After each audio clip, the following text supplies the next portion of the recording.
This episode of the Odd Dad Out podcast is brought to you by What's Happening with the NewMan. My buddy Mark Newman hosts a lifestyle podcast with everything from his kids, food, gardening, and just other random stuff that he's up to. Maybe spending the day fishing for tadpoles with his kids or doing a how-to on how to make your own meat pies. It's always something different and wholly honest from the NewMan. Just don't mention the price of carrots. Check them out on iTunes and wherever else your podcasting consumption comes from. It's What's Happening with the NewMan at what'shappeningwiththenewman.podbean.com. Hey Dad, it's time for your show. Beginning Odd Dad Out podcast in 5, 4, 3, 2, 1.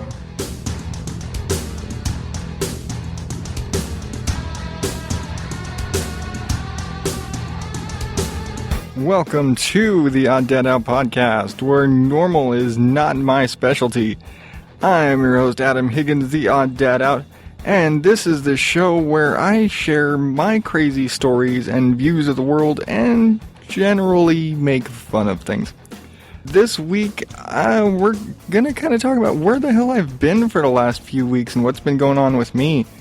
And in BS from the news, I have a story about some police just trying to return a bag left at the self-checkout and a very personal dress design. Let's get back to where the hell have I been? So you know how I constantly am saying I'm not always sick. I promise I'm not always sick. I promise I'm not always sick. Yeah, this isn't a story about me being sick. I've had a lot of shit going on. I mentioned previously that I was going to be heading back to Texas for some family stuff, and basically that happened. I thoroughly intended to be recording and doing lots of like on the road shit, and it was a family trip and had, wife and kids along board, and that is just not conducive to recording. It's hard to record a podcast when you've got 4 rowdy boys screaming and hollering and whatnot. And so, yeah, we just didn't do that. And, in the meantime, I'd also managed to fuck up my back.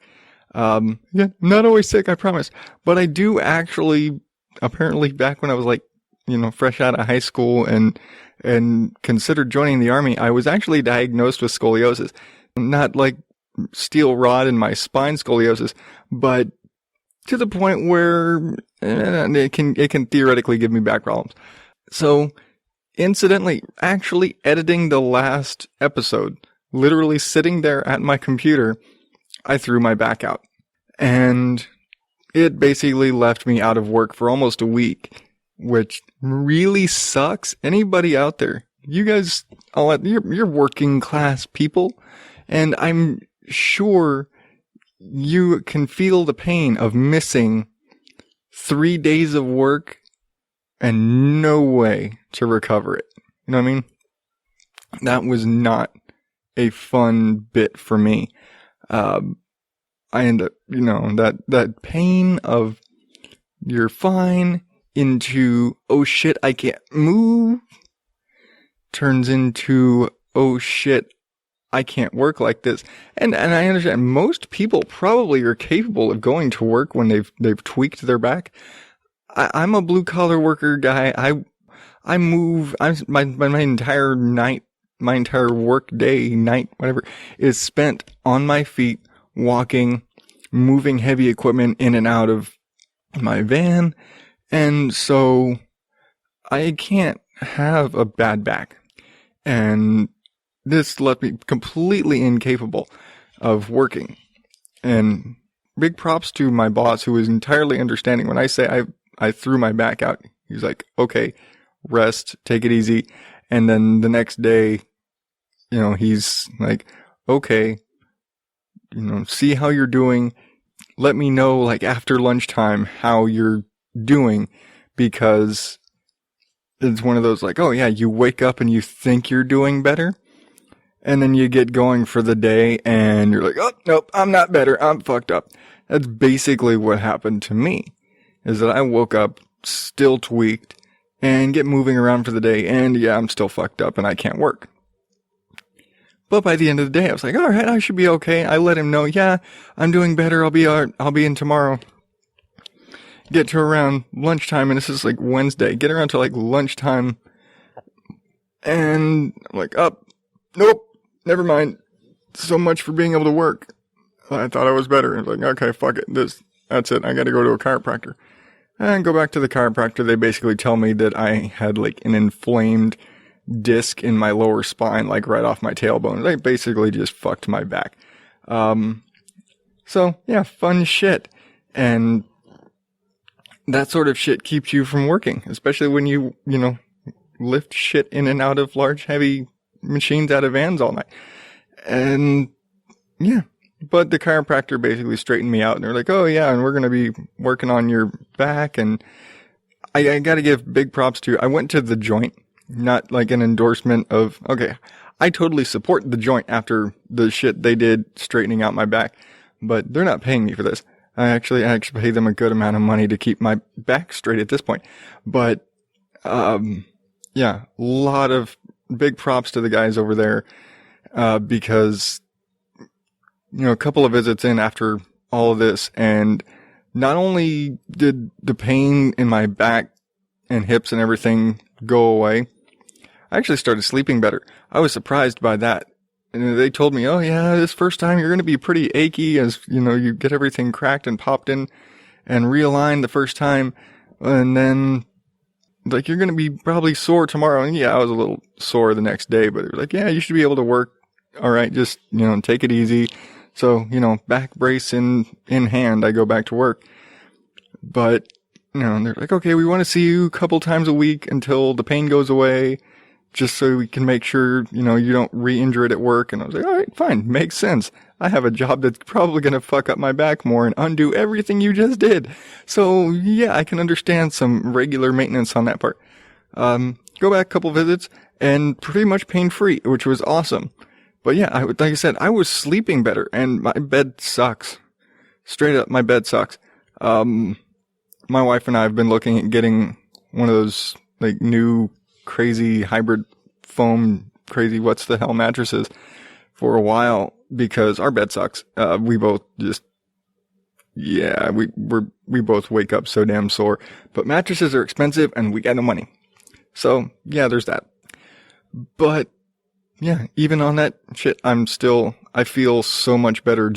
I never thought that going to the chiropractor a couple of times would have such a dramatic effect on me. It's fucking awesome.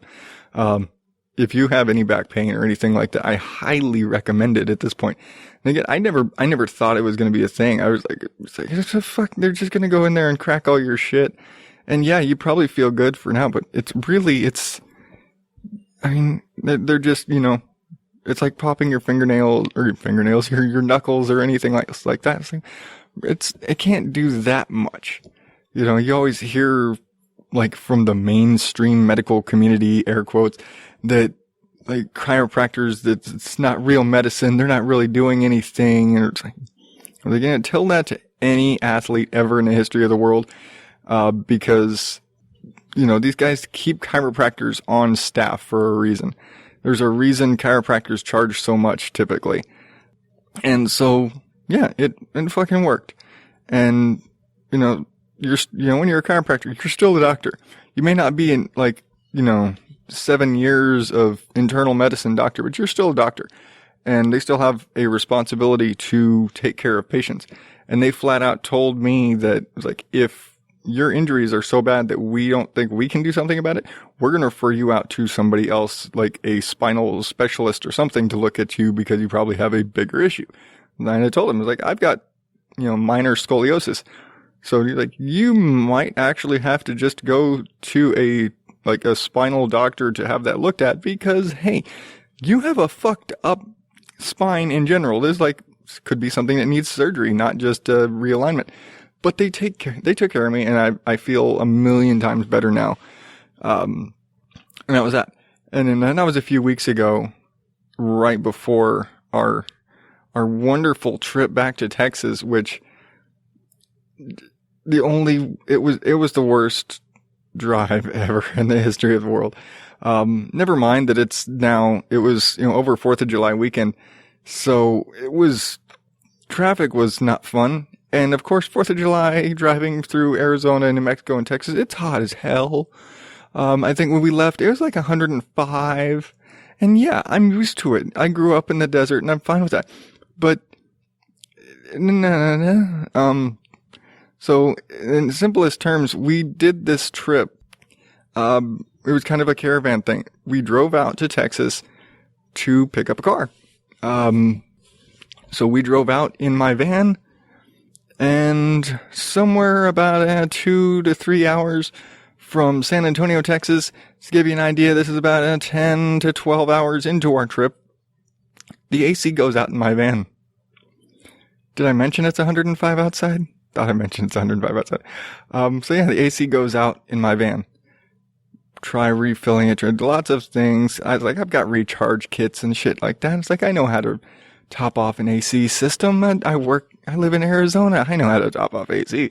That's not a big deal. It's not working. It's not working to topping off the AC. Fuck. Okay, so basically spent the last 4 hours on the way out there with no AC and the bazillion degrees heat. And oh yeah, now we're in Texas, so it's humid too. Yeah, that's a fucking delight. Yeah, but we got out there and we're thinking, yeah, we're going to pick up this truck. Truck's got AC. So that's not a big problem. Now we've got a car with AC, so we don't have to worry about the kids not having AC. Not a big problem. Okay. So we pick up the new car. Or should I say it's the old car. It's used, whatever. We go out there, we pick up the other car, get everybody loaded up. We're driving back. Mind you, it takes 14 to 16 hours, depending on how many stops and lunch breaks and all that stuff we do. But this is like basically the better part of a half of a day straight driving. Never mind, stopping overnights, yada, yada, yada. But this is a full day trip. So we head back, and it's 1,000,000 degrees outside. Kids are all up in car A with my wife and a nice AC, and I'm back in my van with the windows rolled down and 80 miles an hour driving down the I-10 headed home, and then the other car starts overheating. Yep. So about an hour into our trek home, the new car overheats, and we're stuck on the side of the road in the middle of fucking nowhere, Texas, because you drive for an hour through Texas and you're in the middle of fucking nowhere, and the car's overheated and we're stuck on the side of the road.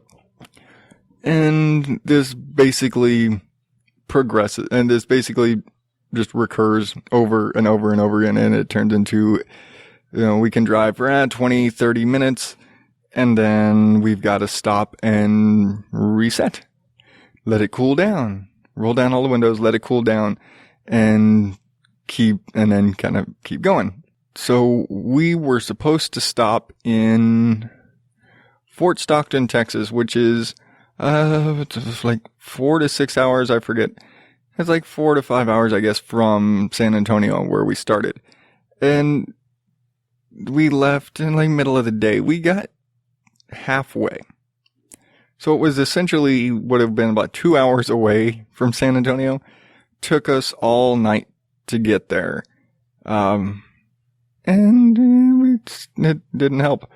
And mind you, we're traveling over the 4th of July weekend. This trip home is actually taking place. We left on Sunday morning the 3rd. It is now, by this point in the trip, it is now the night of the 3rd. Any place that would have been open that day is now closed. And we're in the middle of nowhere, so there isn't a mechanic or anybody that can look at the truck or nothing. We are stuck. So we basically just kind of chug along until we can get to a hotel, try again in the morning. And then, of course, the morning, it's the 4th of July. Nobody's open except, and we got a stroke of luck. And I'm going to say, to a degree, we got a stroke of luck. We stopped in Ozona, Texas. And I'm just going to say, we have cursed Ozona, Texas for every single time we have ever passed through that area of the state because, for all intents and purposes, it's a giant speed trap. The entire area is basically patrolled. The towns are so small and they're up in the mountains in the middle of fucking nowhere. And so there's little to no crime from what we can tell. But the roads are patrolled by like highway patrol and like Texas Rangers and state troopers and basically all state police who seem to have nothing better to do than catch speeders. So this is an area where if you're doing like 1 mile over, you're going to get pulled over. We have been pulled over almost every single time we've ever been through this area. And anybody we ever talked to who's ever driven through this area has been pulled over in this area. And so we're like, oh fuck, we got to go through Ozona. Except when we pull into Ozona, what do we see? As the truck starts overheating again, there's a shop open. There's a mechanic right there, and there's a mechanic that's open on the 4th of July. Let's stop there and see if they can take a look at the truck. So after 3 hours of taking a look at the truck, working on the thermostat and flushing coolant and all this, and refilling it with new coolant and all this stuff, we're back on the road. It's like, all right, it's doing okay. It's not overheating. Let's go. Let's get back home. We're really excited. Thank you guys so much for helping us out and fixing our truck. And in an hour up the road, it overheats again, and we're back in the same fucking spot. And we call the mechanic, and he's like, shit. Okay, so we're gonna, I told him, I'm gonna just keep going, and I'll get to the next town, and the next town, there's a store, there's an auto parts store that's open. I'll look for what I can get there, and we'll go from there. Well, try and get what we can there. It is now, we left our hotel that morning. We left our hotel at about 10 o'clock. It is now about 5 o'clock Monday. This whole adventure started on Friday evening. It is now 5 o'clock on Monday. We've replaced every part of this system we can possibly replace on the 4th of July. And we're stuck in the middle of, we've made it to Fort Stockton, Texas, where we were supposed to immediately, where we should have made it the first day. But now it's day 4. We should be home. At this point in our trip, we were actually supposed to be home already. And we have barely made it to our first stop for what should have been our first stop. Not a good sign. Fortunately, nearby, it's like sun is going down, we're starting to get into nighttime. We're like, okay, maybe we can just get somewhere. And at this point, we're like, fuck this car. I don't even care. I was like, and I've admitted this, and I'll admit this to you now. I was literally on the side of the road with my wife, crying, telling my wife to take the kids and go home. So I get in the van, take the kids, go home. I will figure out how to get this truck home.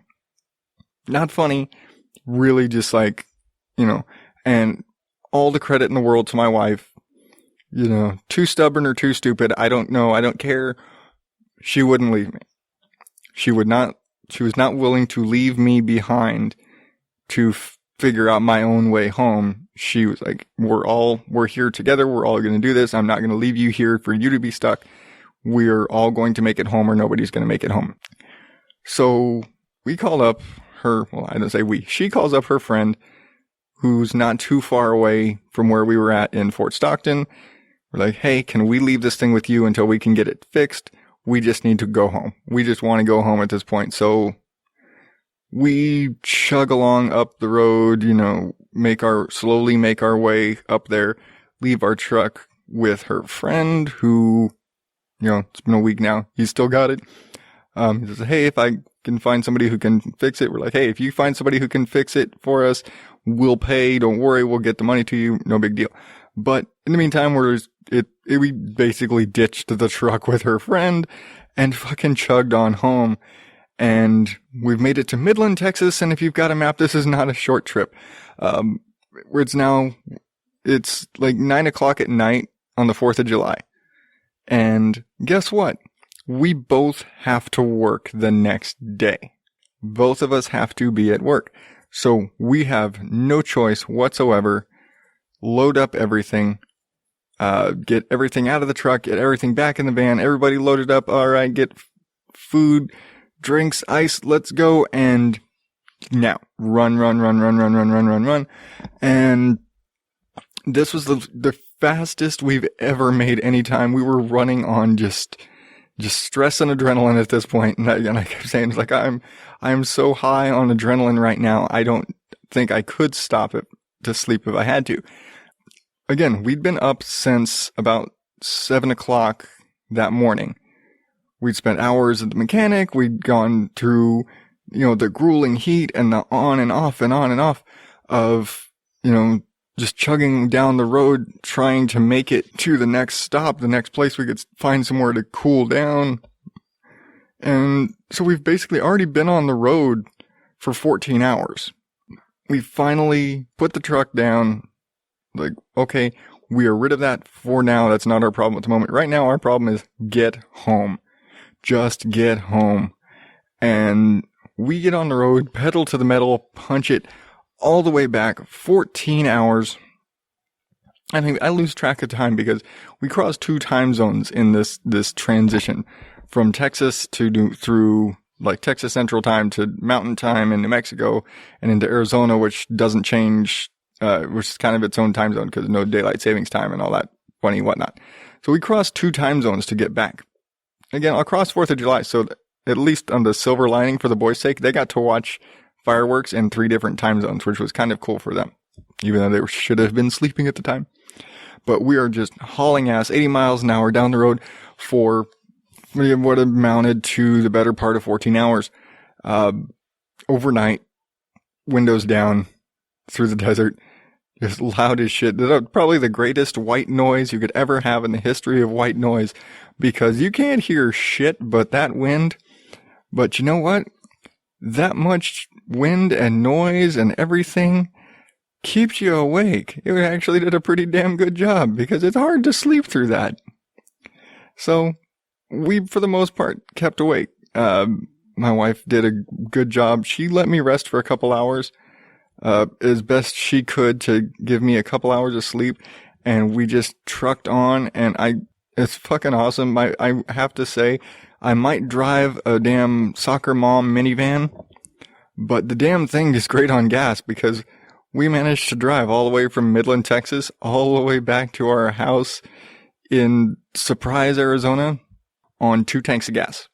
For those of us playing at home, that's over 1,000 miles on 2 tanks of gas. And I still had a quarter tank when I got home. That's fucking awesome. We were doing like about 600 miles to a tank. Somewhere in the 20s, miles per gallon. Oh man, that was so great. I've never been, plus take away the AC draining your fuel. Man, have we got some great gas mileage. That was great. But God, that's stressful. That was a stressful trip. And all we kept thinking of is we're almost home. We just get home, be home. So glad to be home. Except that my wife had to immediately turn around and go to work. Like, we got home. She literally had to turn. It was like, here, I'm going to drive this last leg. You sleep because you got to go to work. We got into town with just enough time for my wife to turn around and hop in her car and go to work. So that sucked, which is part of why we just drove all night. It was like, there's no way. She's like, she can't miss work at this point. You got to get home, got to go. It was go the whole time. It was just, the stress level was excruciating, but we did it. We made it home. We're safe. I still don't have AC in my van. That's another task altogether. And we're now contemplating how the fuck are we going to get this truck back here or sell it there, or what are we going to do? We'll figure that out when we get there in a little bit of time. Maybe we'll wait for it to cool down outside a bit and I can just drive it back and it'll be winter and it won't overheat or anything. I don't know. We'll figure that shit out. But that's a story for probably December. Maybe December will roll around and I'll be talking about, hey, I went and remember that truck that was back in Texas. Well, I got it back. Maybe we'll have that story come up in a few months when it's cooled down a bit. You don't know. I will keep you updated if anything actually changes in that department. At this point, I don't know what's going to happen there, but that's the story of my last few weeks and what the fuck I've been up to. Like, I've gone through injuries and crippledness and missing work and disastrous trips, and yeah, that's why this episode is a long, hard road out of Texas, because god damn, it took forever.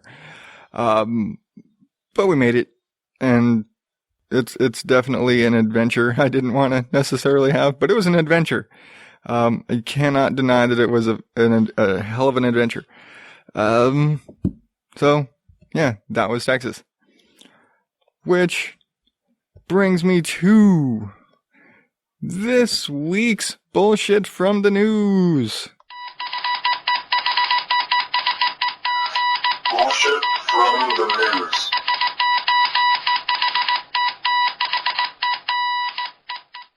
All right, both of these stories courtesy of the Huffington Post's news of like weird news segment. Story number 1. A man in Aspen, Colorado. Okay, I don't know what's up with Colorado. Seriously, it seems like all the crazy bullshit stories I keep. What the fuck is with people in Colorado? I'm just gonna say this. Last time it was a guy in Boulder trying to sneak a fucking iguana into a courthouse. This week, the police in Aspen are hoping to identify a man who left an unmarked bag at an Aspen grocery store. And they actually posted a little message on Facebook, just trying to locate the man who left this bag at the self-checkout. Here, come down to the police station and claim it. Except the bag was a bag of cocaine. That's right. Somebody left their bag of cocaine on the self-checkout scanner at the grocery store. And they actually posted a picture on the police, like, Aspen PD Facebook page, like, is this your bag? And I'm not going to call out grocery stores, but if you're familiar with what the little displays and shit look like on a self-checkout, I'm pretty sure this is like a Kroger family self-checkout. Like, you'd see it like a Fry's or Kroger or King Market or any of the the Kroger family of store, because they're fucking everywhere. I'm pretty sure it's that or a Walmart. I greatly recognize this, but it says grocery store. I'm pretty sure it's like a Kroger family store. Or everybody uses the same thing and I'm just totally wrong. No. But seriously? You left your fucking cocaine at the grocery... What the fuck were you doing taking your cocaine out at the grocery store? I realize shopping sucks, but you really need to be that high to go shopping? And you're at the self-checkout. It's not like you could have had that much. I mean, really. And if you had a bag of cocaine, were you having to reach into your pocket to pull out your rolled up singles to pay for it? I mean, what the fuck? I mean, and in the picture, there's not much in the bag either. So, I mean, obviously he'd already used most of it. Maybe he's too high to realize that the bag still had something. But again, why are you taking your drugs to the grocery store? Really? And I can't even say this story surprises me, because I've actually had this sort of thing happen to me before in my restaurant manager days. There was actually a guy who left around closing time. Guy left a bag of weed. That's marijuana for you not so hipsters. A guy left his bag of weed on the sink in the men's room. No, not even, no shit. Guy left a bag of weed on the sink in the men's room at my restaurant. And then we closed down, and they go in to clean the bathrooms at the end of the night, and they're like, hey, they left this here.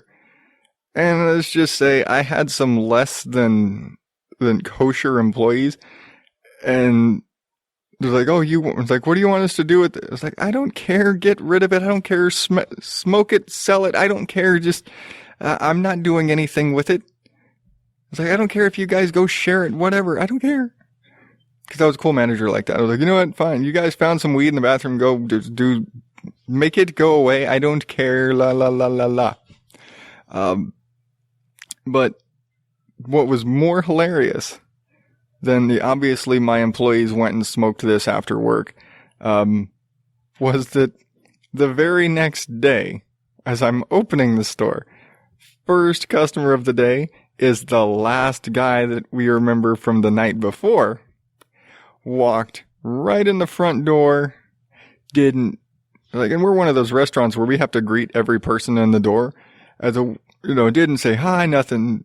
He walked straight in, walked straight to the bathroom, stays in there for 2 seconds, comes out, looks around is anything here? Maybe I dropped it somewhere else, and walks right back out. And all we're gonna think is are you seriously fucking stupid enough to think that you would leave something there overnight and it wouldn't be found by the crew? So do you think we don't clean the bathrooms or something and find your weed stuck behind the sink? And why the fuck did you, much like the cocaine guy, why the fuck did you take your weed out in the bathroom at the fucking restaurant? Really? I don't understand. I just don't understand drug people. I don't understand using drugs. I don't understand why people use drugs. I fundamentally understand that you get an effect out of it. You get a high or low or whatever you're trying to acquire. You get an effect from using drugs, but I don't understand why you use drugs. But, whatever. But the logic in why the fuck are you taking your drugs out in a grocery store or at a restaurant or at fucking anywhere? Drugs are kind of a private thing, aren't they? Unless you're Snoop Dogg, drugs are kind of a private thing. So you do your shit at home or at your friend's place or whatever, not the grocery store. You're not doing lines off the barcode scanner at the grocery store, are you? Maybe that's what they were doing. Maybe. I don't know. People are fucking weird. You never know. They're all coked out. Fuck. People are fucking stupid. Speaking of fucking stupid, I don't even know if she's stupid. She's definitely fucking weird. I don't know if you guys have heard. Maybe you haven't. And it's even better that if you haven't, because then I'm telling you about it. About this dress designer, who made a dress out of pubic hair. Yes. You heard me right. And at this point, this news segment is probably always going to be full of, yes, you heard me right. This designer, what's her name? British woman, Sarah Louise Bryan, made a dress, a bra and skirt outfit made from pubic hair donated to her through her Twitter page. She basically is trying to be the designer to outdo the designers that make shit for Lady Gaga. She saw the meat dress and all this sort of stuff and literally was I bet I can totally outgross the meat dress. Well, let's just say the meat dress wasn't so much gross unless you're with PETA or something, or you're super vegetarian, vegan, whatever. I wouldn't so much say the meat dress was gross as much as the meat dress was, what the fuck? It's a dress made of meat? Is that real? But she literally wanted to outgross the meat dress. So she made a dress or an outfit covered in donated human pubic hair. Bleh. And I don't know if I don't so much have words. It's lots of gaggy noises and whatnot. She says herself that she had a hard time, that it was disgusting. That, she sanitized it, she cleaned it, and but she wore the thick gloves and fucking, and glass, protective glasses, and a fucking breathing mask and all this so she did not actually have to handle it. So they're you're gonna be so fucking touchy about what you're doing. You're so grossed out by why the fuck are you doing it? I understand that you're trying to outgross something, but if you're so grossed out by it, why the fuck are you doing it? This is not like somebody who paints in feces or something, those fucking weirdos. those people obviously are not grossed out by this, whatever they're doing. Otherwise they wouldn't do it. You're being grossed out by what you're doing. Don't fucking do it. It's just dumb. Don't be stupid. People are fucking stupid. You're being stupid. You want to get famous for outgrossing somebody in the fashion world, and that is literally her goal. That is actually her goal. She wants to be that designer to come up with the craziest, grossest, nastiest fucking weird stuff. This is, yeah, eye mask, breathing mask, thickest gloves I could find, cause who wants to eat pubic hair? Okay, there are some fucking weirdos out there, and that's their fucking thing, and she's gonna say. Cause, everybody's got a fucking thing, and there's whatever you could come up with, someone's got a fucking weird thing, and you're gonna find a person. But why? And not only did she fucking make a dress covered in pubic hair, she wore it. She was actually spotted at a number of events wearing this fucking thing, which, okay, it's like sexy Sasquatch or whatever. So this is your cosplay for sexy Sasquatch. But if she weren't attractive, this would be even more nauseating, really. It's just gross. I mean, that's totally what she's going for.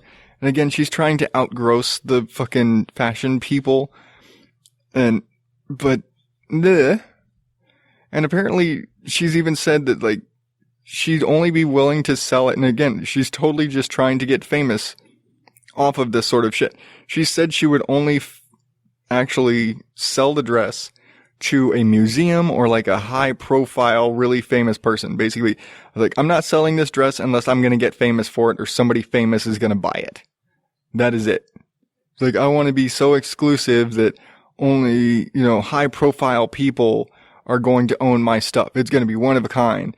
It's like, I'll custom fit it to them and everything. It's like, who the fuck is going to buy a pubic hair dress? Even Lady Gaga is not going to want to put somebody else's fucking ball hair on her. Lady Gaga is weird. But that's a whole new fucking weird. And even now, this chick is still trying to come up with like a new thing. It's like, oh, how can I outgross the fucking pube dress? She apparently is, asking for sperm donations. Again, back on her Twitter, she's asking for sperm donations to use as the glue for her next dress design. And she posted a picture for inspiration and already has plenty of offers. Because I told you, she's not unattractive. But you know what? What the fuck is with this? I'm sorry. She needs some psychological evaluation. Yeah. Never mind that her design isn't really especially good. It's basically just if you didn't know it was pubic hair, you're just like, what the fuck is with this bra and skirt covered in hair? It's again, sexy Sasquatch. That's a tongue twister. Sexy Sasquatch. Sexy. Yeah, I can't say it like once. Never mind 5 times fast. But yeah, no, it's bleh. She's just fucking weird. People are fucking weird. And what the fuck? Bullshit from the news. And I'll have both, like, links to both of these stories in the show notes for this week at odddadout.blogspot.com. So you can check these out. Just look up the long, hard road out of Texas and you'll find the links here. Yeah, fucking nasty. People are fucking weird.